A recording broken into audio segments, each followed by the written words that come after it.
욥기 38장 8절입니다. 혹은 바다가 태에서 나오는 것 같이 터져 나왔을 때에 누가 문들로 그것을 막았느냐? 어느 때에 내가 구름으로 그것에 옷을 만들고 짙은 어둠으로 그것을 위해 포대기를 만들며 그것을 위해 내가 지정한 곳을 터지게 하고 빗장들과 문들을 세우며 이르기를 내가 여기까지만 오고 더 멀리는 가지 못하리니 너의 교만한 파도가 여기서 그칠지니라 하였느냐? 내 날이 시작된 이래로 네가 아침에게 명령한 적이 있으며 동트는 때로 하여금 제 처소를 알게 하여 땅의 끝들을 굳게 붙들게 하고 그곳에서 사악한 자를 흔들어 떠나게 한 적이 있느냐? 그것이 변하여 봉인하는 데 쓰는 진흙이 되었으며 그것들이 옷같이 서 있느니라. 사악한 자들에게는 그들을 비추던 빛이 차단되고 높이 든 팔이 꺾이리로다. 15절까지 말씀을 보았습니다. 우리 한번 오른쪽에 있는 말씀 한번 같이 읽을까요? 시작. 하나님의 은혜로 내가 아니요 오직 나와 함께 하신 하나님의 은혜로다. 고린도전서 15장 10절 말씀. 아멘. 앉아주시기 바랍니다.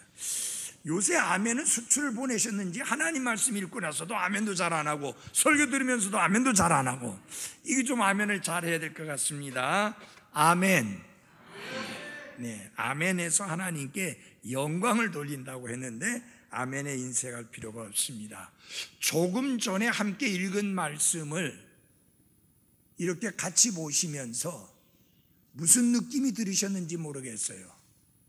제가 볼 때 이런 느낌이 아니었는가라는 생각이 드는데 이게 도대체 무슨 이야기를 하려고 하는 건가? 이해들이 좀 되셨습니까? 정말 이해가 잘 안 되는 내용들로 가득 차 있습니다. 그래서 하나님이 목사를 세워서 이 말씀을 풀어서 가르치도록 하신 겁니다. 그래서 주의 깊게 귀를 기울여 잘 들어주시기를 바랍니다. 영어로 hear라고 하는 말과 listen이라고 하는 말 둘 다 듣는다는 말이에요. 근데 hear라고 하는 거는 우리는요 듣는다 하면 다 듣는 거잖아요, 그죠? 근데 hear라고 하는 듣는다는 말은 별 생각 없이 듣는 거예요. 들리니까 소리가 나니까 듣는 거예요. listen은 그냥 듣는 게 아니에요. 경청하는 거예요. 오늘 여러분 하나님 말씀이 선포될 때 경청하셔야 됩니까? 그냥 들어야 됩니까? 경청하셔야 됩니다. 그래서 listen carefully, 조심스럽게 경청해 들으시기를 바랍니다. 자, 오늘 저는 지난주 수요일과 똑같은 제목 하에서 말씀을 드리겠습니다. 그래서 하나님이 하나님 되시게 하라 제2탄입니다. 지난 수요일 제1탄 하나님이 하나님 되시게 하라 라는 말씀으로 말씀을 드렸는데 기억나는가요? 예. 이게 전체가 41절입니다. 한꺼번에 설교할 수가 없는데 이 38장의 내용을 저는 핵심으로 한 문장으로 딱 줄인다고 하면 그게 뭐냐? 하나님이 하나님 되시게 하라. 예, 그래서 한번 합시다. 하나님이 하나님 되시게 하라. 여러분이 이 설교를 계속 들으면 왜 이 주제로 목사님이 3번이나 반복해서 말씀을 전하려고 하는지 이해하시게 될 겁니다. 자, 하나님이 하나님 되시게 하려면 우리는 어떻게 해야 되는가? 첫째, 그분이 하신 말씀에 하나님의 말씀에 귀를 기울여야 합니다. 즉 경청해야 한다라고 하는 것입니다. 하나님의 말씀을 경청해야 합니다. 내가 하나님 앞에 많은 말을 하려고 하지 말고 하나님이 나에게 말씀하시게 하라. 그래서 아침마다 경건의 시간을 가지실 때 혹은 저녁이든지 하나님의 말씀을 놓고 기도하며 하나님과 함께하는 경건의 시간을 가지게 될 때에 먼저 기도하는 것보다는 먼저 하나님의 말씀을 읽으면서 하나님이 나에게 말씀하시게 하고 나는 그 말씀을 경청하고 난 다음에 이제 그 말씀에 근거해서 하나님께 내가 말씀을 드리는 그런 순서로 경건의 시간을 가지는 게 보다 바람직하다. 여러분, 내가 먼저 하나님께 이야기해야 될까요? 하나님이 먼저 나에게 말씀해야 될까요? 당연히 하나님이 먼저 나에게 말씀하셔야죠. 그래서 우리는 무슨 훈련이 잘 되어 있어야 되느냐? 하나님이 하시는 말씀에 경청하는 훈련이 잘 되어 있어야 합니다. 예수님의 마음을 심히 아프게 한 것이 뭐냐? 예수님이 하나님의 말씀을 가르치고 선포함에도 불구하고 사람들이 그 말씀에 경청하지 않았다고 하는 사실입니다. 그래서 예수님이 참으로 가슴 아픈 가운데 귀 들을 게 있는 자는 들을지어다라고 말씀을 하셨습니다. 그것은 곧 사람들이 주님이 말씀하시고 가르치시고 선포하는 말씀을 경청하지 않았다고 하는 것을 의미합니다. 듣기는 들었습니다. 정말 주의 깊게 들었습니다. 그런데 그 이유가 무엇이냐? 예수님의 말씀을 트집 잡기 위해서. 자, 우리가 하나님이 우리에게 하시는 말씀을 들을 때에 그런 자세는 절대로 있어서는 안 됩니다. 그래서 하나님이 하나님 되시게 하라. 첫째, 하나님의 말씀을 경청하라. 두 번째, 말씀드린 것은 뭐냐? 하나님이 하신 일들을 찬양하라. 하늘에 있는 천사들, 그들은 우리보다 대단한 자가 아닙니다. 구원받은 성도들을 섬기라고 하나님이 정하신 영들이라고 히브리서에 말씀했습니다. 그 천사들은 하나님이 하신 일들을 찬양합니다. 쉼없이 끊임없이.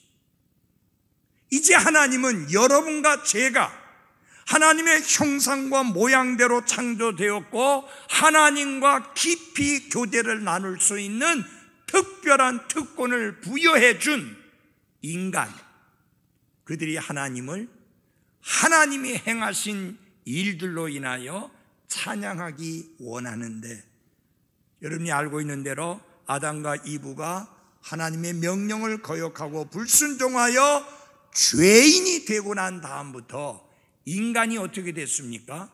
하나님을 찬양하는 게 아닙니다. 창조주 하나님을 찬양하는 게 아닙니다. 전능하신 하나님을 찬양하는 게 아닙니다. 하나님이 만드신 창조물을 찬양하고 경배하는 겁니다. 사람과 짐승과 벌레를 하나님보다 더 경배하고 숭배하는 그런 인간들로 전락했습니다. 여러분과 제가 구원받고 난 다음에 하나님께서 여러분과 저의 삶 속에 주신 놀라운 특권이 있는데, 그것은 무엇이냐? 하나님을 찬양하는 것입니다. 하나님이 행하신 놀라운 일들, 그리고 지금도 행하고 계시는 일들, 그리고 앞으로 행하실 일들을 생각하며 하나님을 찬양하는 것이다. 그래서 하나님이 하나님 되시게 하는 게 두 번째로 뭐냐? 하나님이 행하신 일을 뭐하라? 찬양하라. 주를 찬양하라.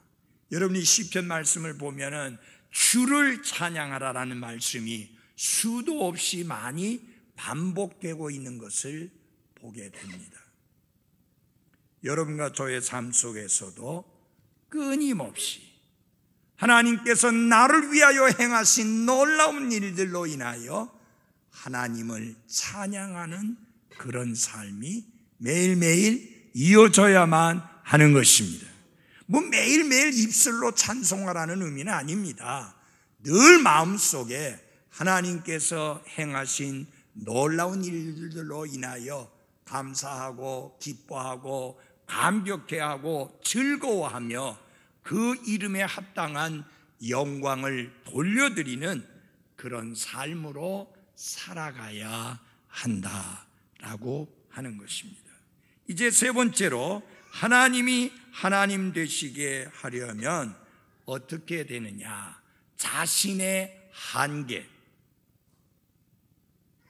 자신의 분수를 알라라고 하는 것입니다. 내 분수를 알아야 합니다.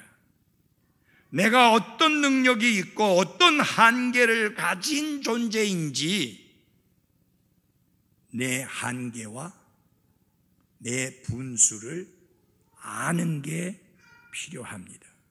하나님을 하나님 되시게 하려면 여러분이 이 이야기를 들으면 놀랄 겁니다.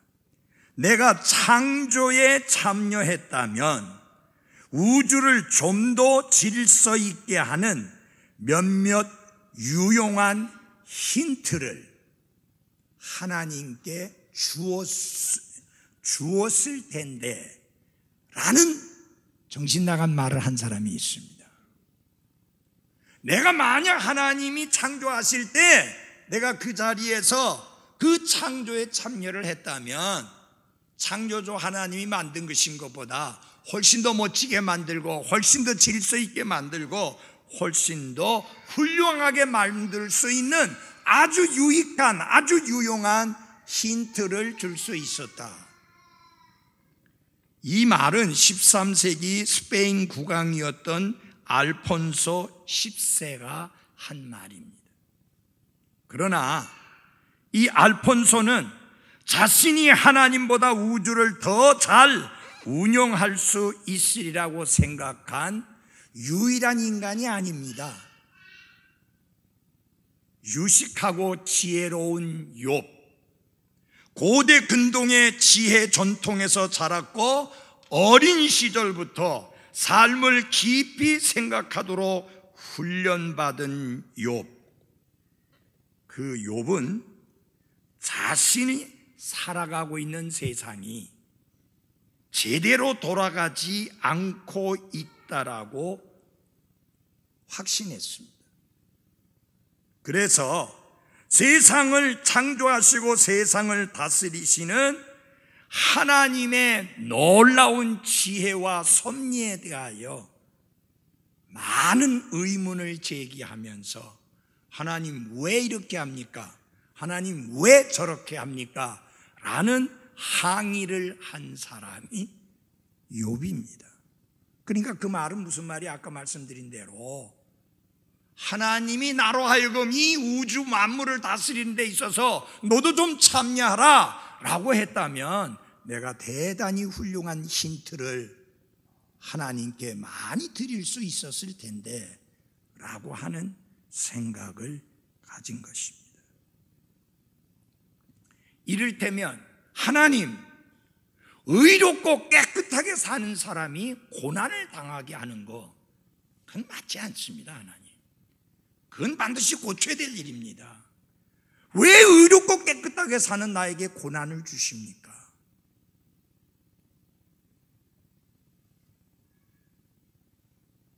바로 그것이 욥이 가지고 있었던 생각입니다. 이게 뭐예요? 자기 분수를 모르는 거예요. 자기가 얼마나 한계가 있는 인간인지, 무한한 능력을 가진 자가 아니라 유한한 능력을 가진, 한계가 있는 능력을 가진 인간이라고 하는 자기의 한계, 자기의 분수를 망각한 망언이다 라고 하는 것입니다. 그래서 여러분, 하나님이 하나님 되시게 하려면 건방지게 내가 대단한 것처럼 떠들지 말고 나의 분수를 인정하라 라고 하는 겁니다. 이해하시겠습니까? 그래서 하나님이 욥에게 엄청나게 어려운 질문을 던집니다. 한번 38장 8절을 봐주십시오. 혹은 바다가 태에서 나오는 것 같이 터져 나왔을 때에 누가 문들로 그것을 막았느냐. 이게 무슨 말이냐면, 처음에는 육지와 바다가 섞여 있었는데 하나님께서 육지와 바다를 나누셨습니다. 그리고 이 바다가 육지로 넘어오지 아니하도록 경계를 정하시고, 그래서 바다의 물이 육지로 넘쳐오르지 않도록 그렇게 막으신 분이 하나님이시는데, 도대체 그 일을 누가 했는지 욥아 네가 아느냐 라고 하나님이 질문을 한 겁니다. 마치 어떻게 설명을 하고 있느냐 하면, 어머니 뱃속에서 양수가 터져 나올 때처럼 그것이 터져 나오는데 하나님이 그 물을 싹 가두면서 너는 여기까지 하고 경계를 정하셨는데, 마치 그것을 어떻게 했는가, 문을 만들어 갖고 문을 닫아 걸은 것처럼 그렇게 표현한 것이 8절입니다. 그리고 9절서 10절까지 내용입니다. 자, 9절 10절 보십시오. 어느 때에 내가 구름으로 그것에 옷을 만들고 짙은 어둠으로 그것을 위해 포대기를 만들며 그것을 위해 내가 지정한 곳을 터지게 하고 빗장들과 문들을 세우며, 그렇게 말씀을 하셨습니다. 이건 뭐냐면, 하나님의 명령으로 물은 물대로 모이고 육지는 드러나라고 하셨는데, 그 일을 하시면서 마치 어떻게 하신 것처럼 했느냐, 신생아를 포대기로 감싸듯이 하나님께서 그것을 감싸시고 경계를 정하시면서 거기서 여기로 넘어오지 마라, 여기까지만 오고 더 멀리는 가지 못하리라. 포대기로 아기를 싸듯이 물을 딱 싸서, 그리고 문들을 닫아서 그것들이 경계를 넘지 못하게 했다. 욥에게 하나님이 던지는 질문은 그겁니다. 이거 누가 했는지 네가 아느냐. 11절을 보십시오. 같이 읽겠습니다. 시작. 이르기를 네가 여기까지만 오고 더 멀리는 가지 못하리니 너의 교만한 파도가 여기서 그칠지니라 하였느냐. 여러분, 바다는 아무런 통제도 받지 않는 사나운 세력이 아니고 철저하게 하나님의 통치를 받으며 통제를 받는데, 그 경계를 하나님이 창조 때부터 확실하게 정해 놓으셨다. 여러분이 한 번씩 바다에 나가서 바다를 바라보실 때, 예를 들어서 태풍이 몰아쳐서 파도가 엄청 높을 때, 파도의 높이가 15m, 20m씩 막 이렇게 될 때, 그걸 보면 저 파도가 계속 밀려와서 이 육지를 덮치고, 그래서 모두 다 물바다가 되는 거 아니냐라는 생각을 가지게 됩니다. 성경은 뭐라고 말씀했느냐? 교만한 파도라 그랬습니다. 예, 교만한 파도라고 표현할 만큼 아무것도 무서워하지 않냐고, 아무것도 두려워하지 않냐고, 아무것도 겁내지 않냐고 몰아붙이는 그 파도를 보면 얼마나 두려움이 생깁니까? 근데 여러분 보십시오. 그 교만한 파도, 그 무시무시한 파도가 육지를 덮쳐서 물바다가 되지 않게 그 파도를 다스리고 통치하시는 분이 누구냐? 하나님이다 하는 것입니다. 그래서 하나님이 뭐라고 말씀하십니까? 네가 여기까지만 오고 더 멀리는 가지 못하리니 여기서 그칠지니라. 저는 이 말씀을 보면서 너무 감격이 됐어요. 여러분 잘 보십시오. 태풍이 불 때, 파도가 그렇게 넘쳐날 때 그 파도가 육지를 덮치지 아니하고 그래도 거기서 끝나는 것은 왜냐? 하나님이 여기까지만 오고 더 멀리는 오지 말라. 하나님이 다스리고 명령하시고 지배하시기 때문에 가능하게 된 것이다.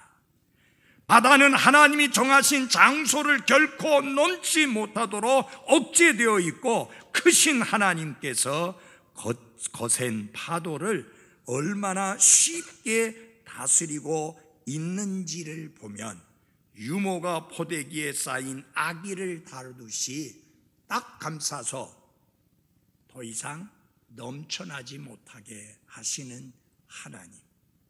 자, 이것을 하나님께서 욥에게 말씀을 하시면서 이 바다는 내가 창조했고 내가 만든 것이니까 내 통치를 받고 내 다스림을 받고 나에 의해 통제가 된다.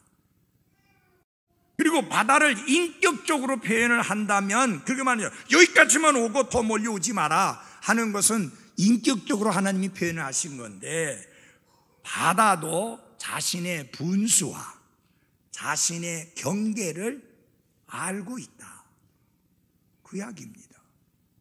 그런데 어찌하여 인간은 자신의 한계를 모르고 자신의 분수를 모르고 날뛰고 있느냐 하는 것입니다.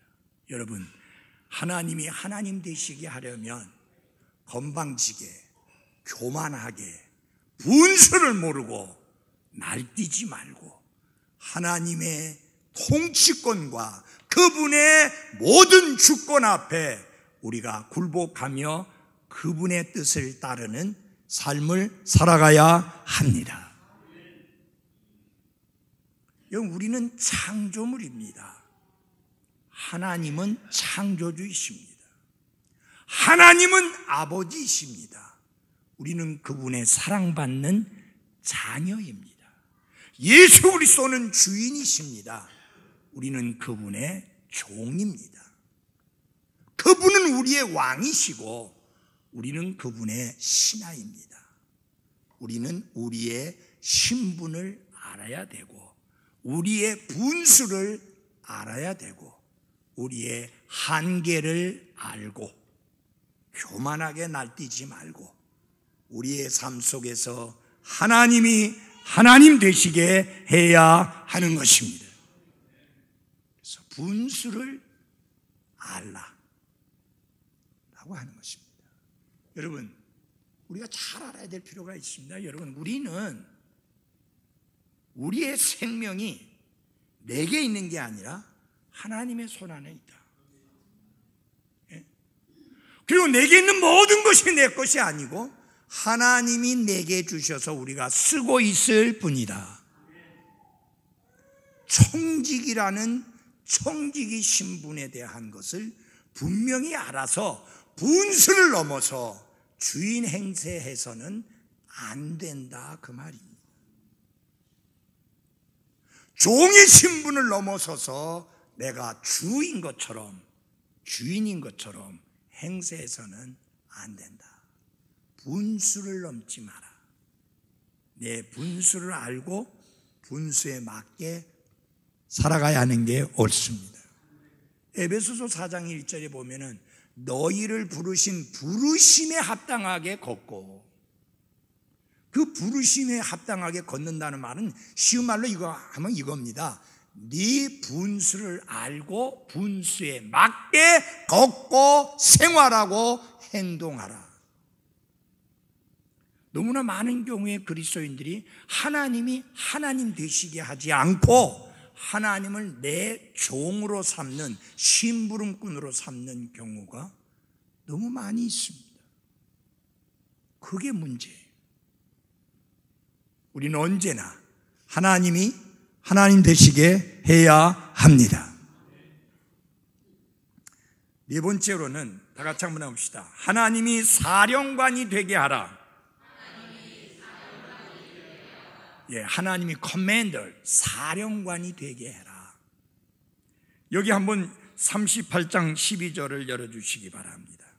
38장 12절 한번 같이 읽어볼까요? 시작. 내 날이 시작된 이래로 내가 아침에게 명령한 적이 있으며 동트는 때로 하여금 제 초소를 알게 하여. 그 다음에 13절에 보면 이런 말씀이 있습니다. 땅의 끝들을 굳게 붙들게 하고 그곳에서 사악한 자를 흔들어 떠나게 한 적이 있느냐. 이건 무엇을 의미하는 것이냐면 이제 아침, 새벽에 대하여 말씀을 하면서 아침과 새벽을 무엇이라고 비유를 했느냐 하면은 명령을 기다리는 군사, 신하로 의인화시켰습니다. 그래서 여기 지금 하나님 말씀하신 적 있잖아요. 네가 아침에게 명령한 적이 있느냐. 여러분, 명령을 받는 자가 누구냐? 군사, 신하입니다. 그래서 이 아침을 무엇으로 비유했습니까? 마치 군사처럼 비유했습니다.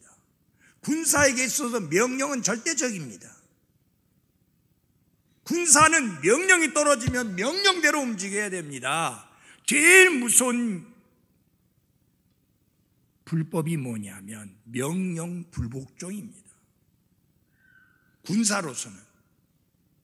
전시에는 사형이에요. 자, 하나님 말씀하십니다. 욥아, 네가 사령관처럼 군사에게 명령을 내리듯이 아침에게 명령을 한 적이 있었느냐? 새벽에 명령을 한 적이 있었느냐? 제대로 동이 터 올라와야 될 시간에 그 해가 떠올라서 동이 터오를 수 있도록, 동이 틀 수 있도록 그렇게 한 적이 있느냐? 우리가 그렇게 말하지 않습니까? 여러분, 해가 떠오르면 동이 튼다 그러잖아요? 맞아요? 네. 여러분, 우리가 아침마다 해가 떠오르는데 그게 그냥 떠오르는 게 아니에요. 하나님이 떠오라고 명령하셨기 때문에 떠오릅니다. 하나님이 떠오르지 말라고 하면 안 떠요. 그때는 우린 끝이에요. 어김없이 태양이 떠오르고 어김없이 태양이 지고 어김없이 달이 떠오르고 어김없이 별들이 그 빛을 발하는 것은 그냥 되어지는 게 아니라 사령관 되신 하나님의 명령에 의해서 그렇게 된다는 사실을 잊지 마십시오. 수많은 행성들이 있지 않습니까? 별들이 지구보다 어마어마하게 큰 것들이 수도 없이 많고 그것들은 가만히 있는 게 아니라 움직거리고 있는데 별들과 별들의 거리를 유지하게 하시고 지구와 태양과의 거리를 유지하게 하시고 다른 행성과의 거리를 정확하게 유지하셔서 하나님이 창조하신 이래로 한 번도 그 거리가 바뀌지 않고 그 질서가 깨지지 않고 그대로 운행될 수 있게 하신 게 누구냐? 사령관 되신 하나님이십니다. 별들, 해, 달, 아침, 밤 다 사령관 되신 하나님의 명령에 복종하고 순종합니다. 이 표현이 너무 멋지지 않습니까? 여러분, 우리는 모든 것이 하나님의 손안에서 하나님에 의해서 모든 것이 되어진다는 것을 믿습니다. 잘 보십시오. 모든 것이 하나님 의하여 창조되었고 그분을 위하여 창조되었고 그 다음에 그분에 의해서 유지, 보존되는 것을 믿습니다. 우연은 없습니다. 하나님이 하신 일입니다. 그분이 하신 일입니다. 그래서 우리는 이렇게 찬양합니다. 주 하나님 큰 일을 행하셨네. 지금도 큰 일을 행하고 계시고 앞으로도 큰 일을 행하실 것입니다. 그분은 사령관처럼 아침에게 명령해서 아침이 동트는 때에 제대로 아침이 오고 그 다음에 해가 져서 밤이 찾아오게 명령하시는 사령관 같으신 분이 하나님이시다. 그래서 이제 욥에게 이야기를 합니다. 네가 아침에게 명령한 적이 있느냐? 그래서 네가 명령함으로 그게 잘 따라지드나? 하나님이 지금 그렇게 묻는 것입니다. 욥이 아침에게 나타나라고 명한 적이 있었는가? 욥이 명령하여 태양이 떠오른 적이 있었느냐? 아니다. 그 모든 것은 하나님이 하셨고 하나님이 군대를 지휘하는 사령관처럼 그 모든 것을 하셨다고 하나님이 지금 여기에서 하나님을 사령관으로 묘사를 하고 계시는 겁니다. 그렇다면 여러분, 저와 여러분은 그리스도의 군사입니다.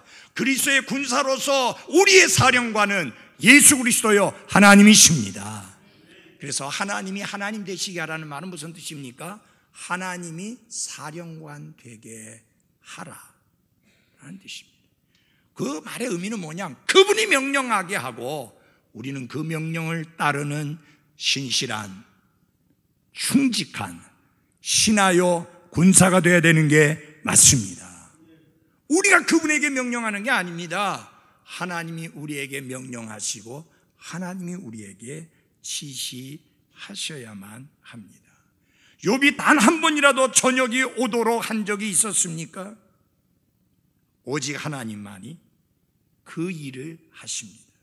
그런데도 하나님은 욥에게 이야기하는 겁니다. 너는 왜 하나님의 계획이나 하나님의 모략들이 잘못된 것처럼 내가 좌지우지할 수 있는 것처럼 그렇게 하나님의 섭리를 바꿔치기 하는 것을 시도하려고 하느냐?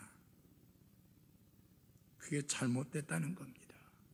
그래서 하나님이 지금 여기서 계속 질문을 던지면서 하시는 말씀이 뭐냐? 그의 무지함과 그의 무능력을 깨우쳐서 하나님께 이래라 저래라 하는 것이 얼마나 어리석은 짓인지를 깨닫고 하나님 앞에 굴복하도록 하기 위함인 것입니다.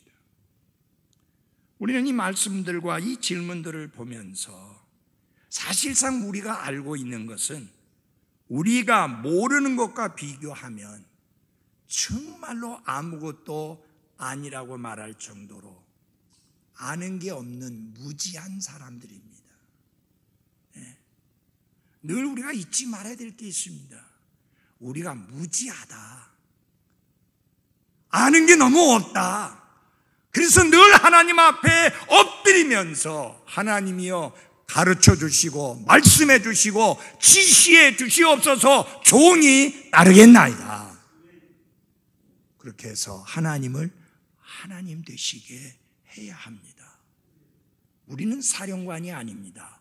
하나님이 사령관입니다. 우리는 그분의 신하에 불과하고 그분의 그 수많은 군사 중에 하나에 불과합니다. 그분이 사령관으로 우리에게 명령하셔야 합니다. 우리는 그 명령을 따라야 합니다.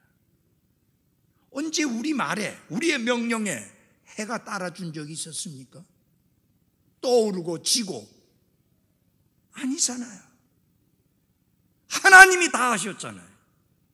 그런데 하나님 앞에 마치 하나님이 뭔가 지혜가 부족한 것처럼 그분의 계획이 무슨 잘못된 것처럼 무슨 문제가 있는 것처럼 하나님의 계획이나 하나님의 모략에 대해서 이리저리 좌지우지 하려고 하는 어리석은 짓을 해서는 안 됩니다. 늘 우리의 기도는 하나님의 뜻을 이루어 주옵소서. 우리 찬송 중에 그런 찬송이 있잖아요. 나는 아이같이 아무것도 모르니 가르쳐 주옵소서. 오직 하나님만이 인생사들을 다스린다는 사실을 잊지 마시기 바랍니다. 13절 보십시오. 땅의 끝들을 굳게 붙들게 하고 그곳에서 사악한 자를 흔들어 떠나게 한 적이 있느냐? 사악한 자들은 주로 어둠이 짙어질 때 악을 행하게 됩니다. 근데 빛이라고 하는 것은 인간을 위해서 길을 비춰줄 뿐만 아니라 사악한 자들이 그들의 목표를 이루지 못하고 결국은 흔들어 떠나게 하는 게 빛의 역할인데, 이 빛이 떠오르라고 명령하신 하나님이 결국은 우리에게 무엇을 베푸시는 것인가? 긍휼을 베푸시는 것입니다. 사악한 자들이 숨을 곳이 없게 해서 그들을 적발해내는 것이 하나님께서 하시는 일이다. 그것이 변하여 봉이 나는 데 쓰는 진흙이 되었으며 그것들이 옷같이 서 있느니라. 쉬운 말로 바꿔서 말씀드리면 이것입니다. 사악한 자들이 어둠 속에서 악을 행하는데 그들이 악을 행하지 못하도록 빛을 비추심으로 그들이 더 이상 악을 행하지 못하게 하시는 것, 그게 하나님의 긍휼 아닙니까? 여러분 한번 생각해 보십시오. 지금 밖에가 껌껌합니다. 어둡죠? 계속 어둠이 계속된다면 얼마나 많은 사악한 일들이 일어나겠습니까? 지속적으로. 그래도 빛이 있어서 사악한 자들을 흩어버리고 더 이상 사악한 자들이 악을 행치 못하도록 하지 않습니까? 여러분, 끔찍한 일들이 낮에 안 일어나잖아요. 좀처럼 밤에 어두운 곳에서 일어나지 않습니까? 그러므로 빛을 비추셔서 사악한 자들을 흩어지게 하시는 것은 우리를 향하신 하나님의 뭐다? 긍휼이다 라고 하는 것입니다. 그래서 높이 든 팔이 꺾이리로다. 사악한 자들에게는 그들을 비추던 빛이 차단되고 높이 든 팔이 꺾이리로다 라고 말씀했습니다. 어둠이 사라지면 그들의 높이 든 팔이 꺾이기라도 하는 것처럼 더 이상 어둠의 행위를 할 수 없게 하나님이 하신다. 그러므로 중요한 사실이 있습니다. 아침에 해가 떠오를 때마다 인간들에게 하나님이 선포하시는 엄중한 진리가 있습니다. 심판이 있다. 모든 것이 빛 가운데 드러나서 하나님께서 모든 것을 심판하신다 라고 하는 것을 선언하는 거예요. 아침에 해가 떠오를 때마다, 어둠이 물러가고 아침에 밝은 빛이 떠오를 때마다 모든 어두운 것들이 다 밝게 드러나고 벌거벗은 것처럼 드러나서 심판에 나아가게 되리라. 하나님이 그렇게 심판하리라 라는 것을 선언하는 겁니다. 그래서 여러분 우리 아세요? 이런 파도를 보면서도 하나님이 저거 딱 막으시고 더 이상 못 넘어오게 하셨구나. 하나님 참 바쁘시네. 아침에 떠오르는 태양을 보면서 맞아! 저 태양, 저 밝은 빛 때문에 사악한 자들이 악을 행치 못하고, 그리고 모든 감추고 숨긴 것들이 밝히 드러나서 심판이 있게 될 것이다. 그런 것들을 생각하는 영적인 그리스도인들이 되시기를 바랍니다. 영적인 그리스도인, 모든 것을 보면서 누구를 봐야 돼요? 하나님과 그분의 행하시는 일들을 보시기를 바랍니다. 그래서 제가 말씀드리는 것은 뭐냐? 하나님이 하나님 되시게 하려면은 하나님이 내 심부름꾼이 아니고 하나님이 뭐가 되게 하라? 사령관이 되게 하라. 명령하시고 지시하시는 그런 분이 되게 하라라고 하는 것입니다.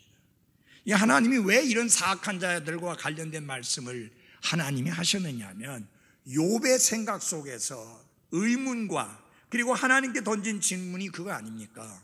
왜 사악한 자들은 형통한데 의롭게 사는 나는 이렇게 고통당하고 재앙 속에서 힘들게 살아야 합니까? 하나님 도대체 뭐 하시는 거예요? 왜 사악한 자들이 저렇게 형통해야 됩니까? 왜 사악한 자가 저렇게 편안하게 지내야 됩니까? 왜 의롭게 사는 자들이 고통당해야 됩니까? 그래서 하나님 앞에 따지는 거예요. 그래서 하나님이 말씀하시는 거예요. 사악한 자들 가만 놔두는 거 아니다. 때가 되면 모든 악한 것들을 밝히 드러내고 심판을 하리라. 그걸 보여주시는 거예요. 마지막으로 하나만 더 말씀을 드리겠습니다. 같이 합시다. 자신의 무지함을 인정하라. 16절입니다. 네가 바다의 샘들 속으로 들어간 적이 있느냐? 혹은 네가 깊은 곳을 찾아다니며 거닌 적이 있느냐? 이제 하나님이 이제는 바다의 깊은 샘들을 말씀을 하시면서 깊은 해저를 네가 걸어본 적이 있었느냐? 그 대양의 밑바닥을 내려가서 그것이 얼마나 깊은지 그것을 살펴본 적이 있느냐라고 하는 것입니다. 여러분, 바다의 깊이가 얼마나 깊은지 여러분 아시나요? 제일 깊은 곳이 얼마나 깊은지 아세요? 하나님이 욥에게 하는 말이 너 저 바다 밑 깊은 곳에 내려가 본 적 있어? 하고 묻는 거예요. 얼마나 깊은지 그 깊은 곳을 찾아다니며 거닐어 본 적이 있느냐? 당연히 없죠. 그건 욥의 능력이 못 미치는 겁니다. 지금도 이 세상에 아무리 뛰어난 잠수사라도 바다 밑에 다 못 봐요. 한계가 있어요. 그런데 제가 놀라운 사실을 발견했습니다. 전 세계에서 해저가 가장 깊은 곳이 어디냐면 태평양에 있답니다. 그 깊이가 얼마냐? 11km. 상상이 돼요? 아니, 바다 깊이가 11km. 태평양에 제일 깊은 곳이 거기 그렇게 깊답니다. 그렇게 깊은 곳을 하나님 다 아시고 그 밑바닥까지 다 훑어보시는 하나님이시고 그 밑바닥에서 무슨 생물들이 있는지 다 아시는 분이 하나님이십니다. 그래서 욥에게 하는 말이 그거예요. 욥아, 너 그 해저에 한번 내려가 본 적 있느냐? 거기 무슨 생물들이 사는지, 그 깊이가 얼마나 끔찍한지 네가 가본 적이 있느냐? 걸어본 적이 있느냐? 건방지게 아는 척하지 마라. 네가 얼마나 무지한 자인지를 인정하라. 여러분, 여러분과 제가 얼마나 무지한 자인지를 인정하는 것이 하나님이 하나님 되시게 하는 것입니다. 우리는 엄청 많이 아는 것처럼 생각합니다. 우리가 아는 것이 대단하다고 생각합니다. 그렇지만 하나님이 욥에게 던진 질문을 똑같이 여러분에게 던진다면 우리는 할 말이 없습니다. 미국에 갔을 때 크레이터 레이크라고 하는 그 호수를 구경한 적이 있습니다. 옛날엔 거기서 그걸 했었대요. 배를 타고 그 호수를 이렇게 다닐 수 있도록 구경을 했었는데 사고가 난 이후 다시는 그런 건 안 하는데, 그럼 왜 안 하느냐? 배가 빠졌는데 못 건지는 거예요. 너무 깊어서. 너무 깊어서. 근데 더 끔찍한 거는 울타리가 하나도 안 쳐져 있어요. 그 호수가 엄청 큰데 돌아가면서 울타리가 하나도 안 쳐져 있어요. 그러니까 내가 조심 안 해갖고 쭉 밀려 호수로 떨어지면 그만이에요. 아무도 못 건져. 못 건져요. 그 안에 들어가서. 이 호수까지, 여기 위에서 호수까지만 해도 몇백 미터 돼요.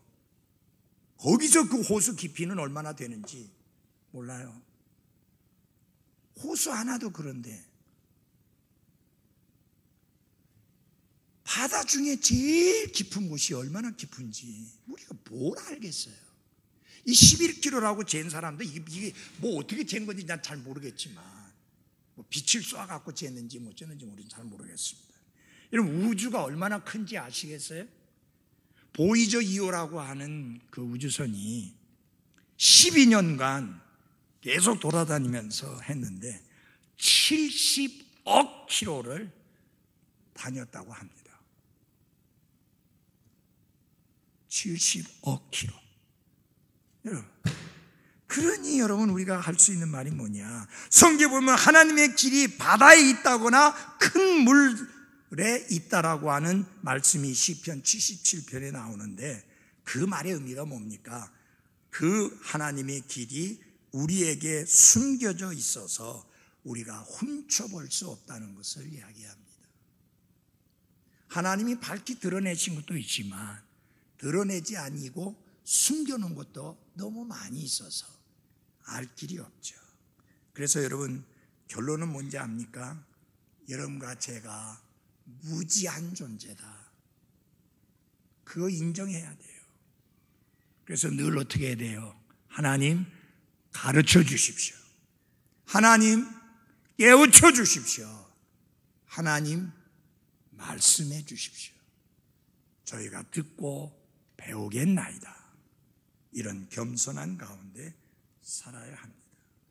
우리는 다른 사람들이 언제 어떻게 어떤 식으로 죽게 될지, 한 번 가면 결코 돌아오지 못하는 그 길을 어느 길로 가게 될지, 어떤 질병이나 어떤 재난으로 어떻게 죽게 될지 아무도 알지 못합니다. 욥이 마치 죽음에 대하여 아는 것처럼 말한 것은 그가 얼마나 무지해서 나온 것인지를 알 수 있는 것입니다. 여기 17절을 같이 읽어보겠습니다. 시작. 사망의 문들이 내게 열린 적이 있느냐? 혹은 내가 사망의 그늘의 문들을 본 적이 있느냐? 여러분, 사망의 문,